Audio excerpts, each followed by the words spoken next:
Lo pernah nggak sih ngerasa sudah capek-capek nyisihin duit tiap bulan, tapi kok duit di tabungan nggak pernah kelihatan numpuk? Rasanya kayak main game yang karakternya nggak pernah naik level padahal udah farming tiap hari. Lo disiplin, katanya sih hemat, tiap gajian langsung nyisih. Tapi seminggu kemudian, saldo mulai gatal diliatin. Ujung-ujungnya malah kebobolan buat beli makanan yang lo bilang cuma sekali-sekali. Atau barang lucu-lucu yang kebetulan diskon. Tabungan lu bukan tumbuh, tapi kayak tempat transit doang sebelum uang kabur ke dompet digital. Dan yang lucunya, banyak dari kita ngerasa udah benar. Padahal, bila jadi, kita cuma rajin nabung dengan cara yang salah. Oke, gue gak mau ngejudge lo atau siapapun. Karena jujur aja, dulu gue juga pernah ada di fase itu. Fase dimana nabung tuh kayak formalitas, yang penting kelihatan bijak. Tapi ternyata banyak hal kecil yang tanpa sadar bikin tabungan kita gagal berkembang. Misalnya nih, lu terbiasa nabung dari sisa. Kedengerannya masuk akal ya. Abis gajian, bayar ini itu dulu, jajan secukupnya, baru deh sisanya ditabung. Tapi masalahnya, sisa itu seringkali cuma remah-remah kerupuk di dasar toples. Kadang malah nggak ada sisa sama sekali. Itu artinya lo nabung cuma kalau beruntung. Itu ibarat lo mau berenang, tapi nunggu hujan dulu daripada langsung nyebur ke kolam. Cara pikir kayak gitu tuh bikin lo nganggap nabung itu bonus, bukan prioritas. Duit dianggap untuk dibelanjakan dulu, baru kalau mujur ada sisa buat disimpan. Padahal harusnya dibalik. Begitu gaji masuk, lo langsung simpen dulu buat nabung. Treat it like a bill, kayak bayar listrik atau cicilan motor. Menabung itu seharusnya jadi pengeluaran wajib, bukan kalau sempat. Dan jangan lupa, nabung yang bagus itu harus punya arah. Banyak orang nabung cuma karena ya biar aman aja atau buat jaga-jaga. Tapi masalahnya, kalau nggak ada tujuan yang jelas, otak lo juga nggak merasa ada urgensinya. Coba bayangin, lo lagi nyetir mobil tapi nggak tahu mau kemana. Lo muter-muter aja tuh di jalan tol.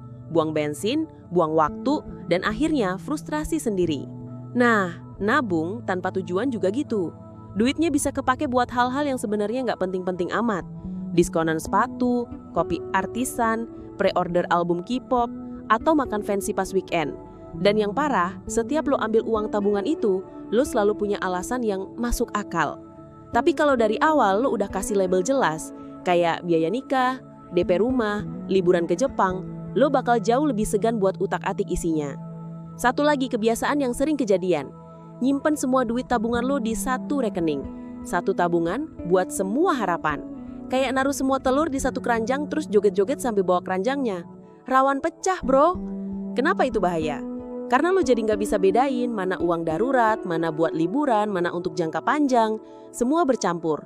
Dan ketika ada kebutuhan darurat atau darurat gaya hidup, kayak lihat iPhone baru, lo tinggal colek aja tabungan itu. Nggak ada pagar, nggak ada sekat. Padahal idealnya setiap tujuan itu punya rumah sendiri. Mau buat beli motor, satu rekening. Mau buat liburan, satu lagi. Mau buat sekolah anak nanti, bikin juga. Jadi kalau lo butuh uang, lo tahu lo harus ambil dari mana, bukan asal jebolin pagar. Kadang kesalahan kita bukan karena nggak niat, tapi karena terlalu kaku. Lo pernah nggak sih pasang target, misalnya nabung 1 juta per bulan. Terus tiba-tiba bulan itu ada acara keluarga, motor mogok, atau harus keluar duit ekstra buat lebaran. Akhirnya lo nggak bisa nabung sesuai target dan ngerasa gagal. Ujungnya, lo nyerah total. Padahal hidup itu nggak selalu lurus. Nggak apa-apa kalau bulan ini cuma bisa nabung setengahnya atau seperempatnya. Yang penting tetap ada alirannya. Fleksibilitas itu penting banget kalau lo pengen nabung jangka panjang. Karena nabung itu maraton, bukan sprint. Nah, sekarang kita masuk ke hal yang sering banget dilupain. Inflasi. Banyak orang mikir yang penting duit gue aman di tabungan, nggak diganggu. Tapi mereka lupa nilai uang itu nggak statis. Setiap tahun harga barang naik. Dan duit yang lu simpen di rekening itu pelan-pelan nilainya turun. Kayak es krim yang lu tinggalin di bawah matahari. Pelan tapi pasti meleleh. Jadi kalau lo berharap bisa kaya cuma dari nabung di rekening biasa, maaf ya, lo salah alamat. Tabungan itu bukan tempat bertumbuh. Dia itu kayak jaring pengaman. Fungsinya untuk kondisi darurat. Kalau lo pengen duit lo tumbuh, lo harus pindahin ke kendaraan lain. Entah itu reksadana, saham, atau instrumen lain yang sesuai sama profil resiko lo.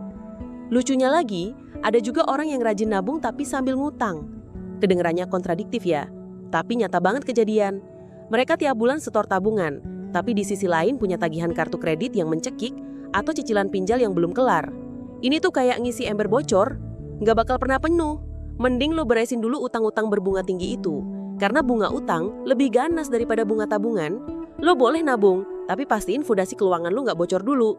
Karena percuma nabung ratusan ribu kalau di belakang lo ada tagihan yang nunggu buat nyedot semuanya. Kadang juga kita nabung bukan karena kebutuhan, tapi buat belanja. Maksud gue lo nabung dengan niat self-reward. Nabung sebulan penuh biar bisa beli sneakers edisi terbatas. Atau ngumpulin buat staycation di hotel bintang 5. Setelahnya bangkrut 3 bulan. Itu bukan nabung, itu cuma nunda belanja. Dan kalau itu yang lo lakuin terus-terusan, lo cuma nyiptain siklus nabung, belanja, bangkrut, ulang. Lo pikir itu merayakan kerja keras, padahal lo cuma lagi nguatin pola yang bikin lo susah stabil secara finansial. Nabung itu seharusnya bikin hidup lebih tenang, bukan malah nguras mental dan dompet lo karena lo terus ngejar validasi sosial. Ada juga nih yang terlalu percaya sama sistem otomatis. Auto debit, auto simpen, pokoknya semua serba auto. Sekilas sih keren, praktis, nggak bikin lupa. Tapi kalau lu cuma ngandelin fitur itu tanpa ngerti seberapa besar yang idealnya lu tabung atau tanpa ngecek ulang kondisi finansial tiap bulan, ya sama aja bohong. Bisa-bisa lu kelihatan rajin nabung, tapi saldo rekening utama lu udah megap-megap. Sama kayak yang ngerasa udah bijak cuma karena punya aplikasi budgeting. Padahal aplikasi itu cuma alat. Kalau lu nggak ngerti baca data atau nggak disiplin, ya datanya cuma jadi angka-angka mati. Kayak punya timbangan digital tapi nggak pernah dipakai nimbang. Dan satu lagi, kesalahan yang sering banget kejadian, nabung demi pamer. Lo bukan nabung buat stabilin hidup, tapi biar kelihatan keren. Nabung buat beli mobil supaya bisa upload ke Instagram. Nabung buat liburan biar bisa pamer di story. Ujungnya bukan soal kenyamanan, tapi soal pengakuan. Nabung model begini capek banget, karena lo nggak pernah cukup. Lo bakal terus ngejar apa yang dilihat orang lain sebagai sukses, bukan apa yang lo butuhin buat damai. Dan akhirnya, tabungan lo jadi sumber stres bukan rasa aman. Padahal tujuan nabung itu justru buat bikin hidup lebih ringan, lebih bebas, lebih tenang. Kadang juga kita terlalu cepat puas, baru bisa nabung 5 juta udah ngerasa aman. Padahal hidup masih panjang dan dunia ini unpredictable. Rawat inap di rumah sakit tanpa asuransi aja bisa ngabisin semua itu dalam sekali jalan. Jadi jangan puas dulu. Nabung itu bukan soal angka doang, tapi mentalitas, konsistensi, disiplin, kesadaran bahwa lu gak hidup buat hari ini doang. Dan semua kesalahan yang tadi gue ceritain itu, kalau digabung, bisa jadi bom waktu. Lu bisa ngerasa lu udah benar, padahal arah lu salah. Lu jalan tapi di treadmill, capek tapi gak kemana-mana. Penutup. Jadi, gimana seharusnya? Jawabannya gak ada rumus saklek. Setiap orang beda-beda. Tapi intinya, menabung bukan soal seberapa besar yang lu simpen, tapi seberapa cerdas lu mengelolanya.